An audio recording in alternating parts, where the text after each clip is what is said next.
Right now, the Halifax real estate market is in kind of a funny spot. Some houses are flying off the shelf, and others are sitting around in the market for 3, 4, 5, maybe even 6 months or longer. And it really comes down to what the location is, what type of property it is, and what the price range is. So, is it a better time to buy or is it a better time to sell? And truthfully, it doesn't really matter because regardless of the market conditions, we're always going to have people who are buying and selling properties in our marketplace.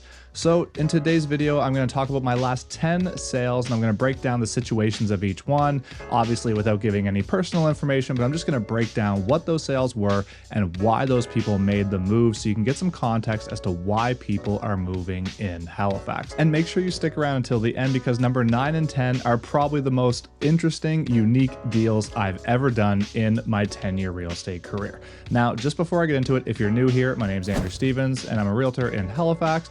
If you want to be educated on the Halifax real estate market, then you're in the right place. So hit that like button and hit that subscribe button.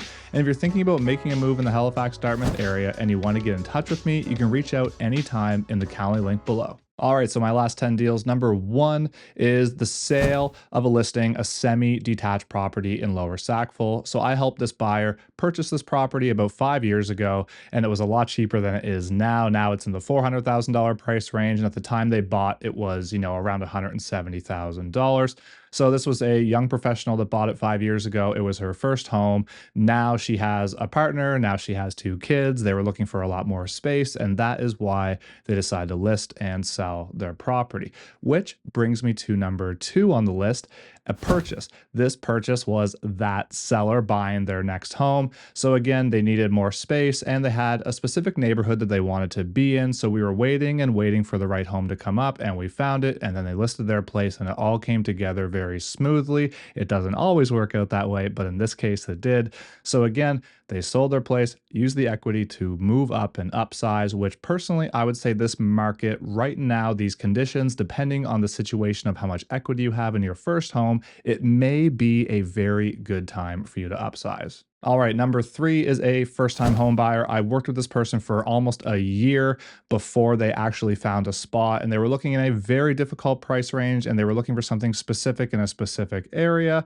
and it's a tough price range. So anything kind of up to $500,000 in around HRM, about 20 minutes from downtown, is an extremely competitive price range. We wrote several offers on several different properties in different locations at different price points before we finally won the bidding war and got an accepted offer. So they purchased a bungalow over in Dartmouth.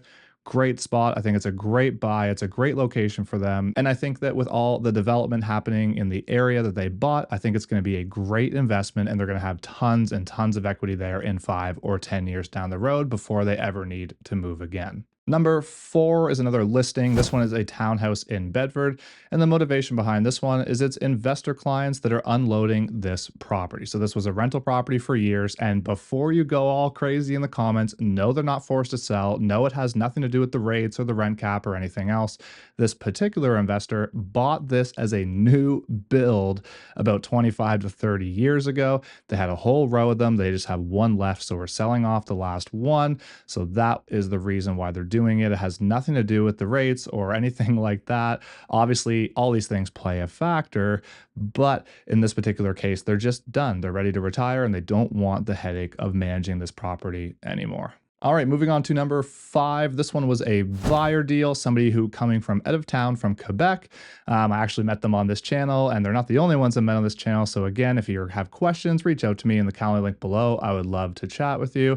So these guys came from Quebec primarily for a different lifestyle. They wanted a little bit slower pace of life. They wanted to live on the coastline and they loved Halifax. They had been here before, so they wanted to make the move and they purchased an incredible home in Halifax, a 2-story home, character home.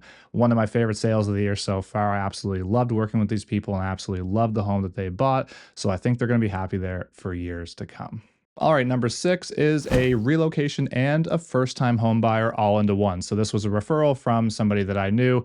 They were moving from Ontario back home to Nova Scotia. They're from here, they're moving back here, and they were moving for work. So a work relocation back to Halifax, and they wanted to buy their first home at the same time. They've been saving up money for years, expecting to buy their first home, and they did it. They did it virtually. It was definitely a bit of a stressful process for sure, not seeing the home, but they saw it after it closed. They loved the home. All went well, all was smooth, and I'm really happy for them. So a first-time home buyer trying to get out of that market of, paying a ton for rent and not building any equity. So that was the motivation behind that particular purchase. Number 7 was a buyer deal, and it was a beautiful 2-story home, a pretty much new build out in the Mount Uniacke area.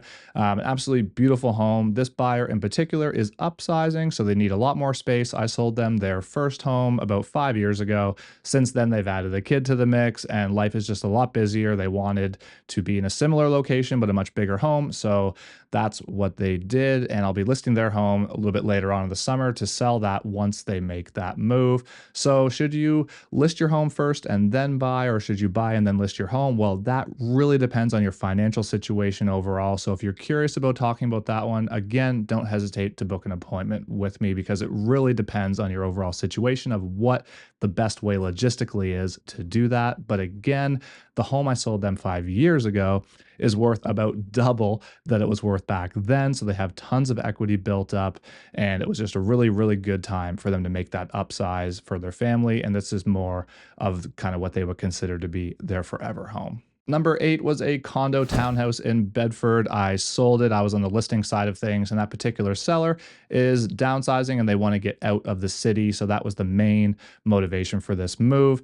So they wanted to sell that place and move about an hour outside the city to somewhere more peaceful on a lake, all that good stuff. So very happy for them. Somebody who was really, really enjoyable to work with. And again, that came from somebody I knew. Now, number 9 and 10, and again, this is the one I said was one of the most unique deals of my career. This one in particular was on a lake in Halifax, and the neighbor A bought neighbor B's house and neighbor B bought neighbor A's house. So they actually swapped houses. One bought the other one and the other one bought the other one. So I've never done that before. I put the deal together for them off market. It was a really interesting, unique situation. People I know very, very well. I'm not going to name drop them in here, but it was a really cool situation because one neighbor was younger, lived there for a long time, wanted to upsize, but they didn't want to leave that particular community and that particular lake. And the other owner was older, wanting to downsize, and same thing. They didn't want to leave the lake. They didn't want to leave that community. And it just, the timing of it worked out. The price points of it worked out. And it was one of the coolest, unique deals that I've done. It just closed last week, and just a really cool situation. One that I might not ever do again the rest of my career, with neighbors swapping houses like that. It was very enjoyable. Everybody was amicable. I knew both of them very well. So it was really a cool deal for me to put together. So those ones are 9 and 10. So again, I did this one off market. I was on the listing and the buying side of both of those together. And I basically just facilitated the deal to get it together for them. And it was, yeah, a really cool one for sure. One I'll remember for quite some time. So as you can see, all of the people on this list, none of them actually had to move. They all wanted to move, but none of them were forced to sell. I think this is something that's been talked about in the media and in the market and in the comment section and so on, is, people are going to be forced to sell. They're not going to be able to afford it. They're going to have to sell their home and move on or whatever. And it's just really not necessarily the case. I'm sure there is some of that happening, but in these 10 cases, you can see that none of these people were forced to sell, but they all wanted to, and it all made sense for them to do it financially. So should you move or should you buy a home? Well, it really depends. There's no one answer fits all. It depends on your own situation emotionally and financially, and what the overall thing you're trying to achieve is. So again, if you want to talk about that, don't hesitate to reach out. But as you can see, again, in this list of 10, there's a lot of different reasons that people will move. And regardless of the market conditions, life happens, right? People break up, people move for work, people need more space, people want to buy their first home to start building equity, people die, people all the time. There's all kinds of different things that could create a situation where somebody wants to make a move. People need to unload investments because they want to put that money into other things. Again, there's a million different reasons, and regardless of the market conditions, it really depends on your particular situation of if it makes sense or if it doesn't. Now, if you're still here watching and you get any value out of this video, all I ask is that you hit that like button and you hit that subscribe button so you don't miss any of my future content, and that'll help push this out to more people like you who may be interested in being educated on the Halifax real estate market. And again, this was a pretty fun video, a little bit different from my typical one, more of a real life context video, not just, a bunch of stats being thrown your way. And if you're interested in hearing more about the real estate market, check out some of my other videos. And until next time, thank you so much for watching. I really appreciate your support and have a great day.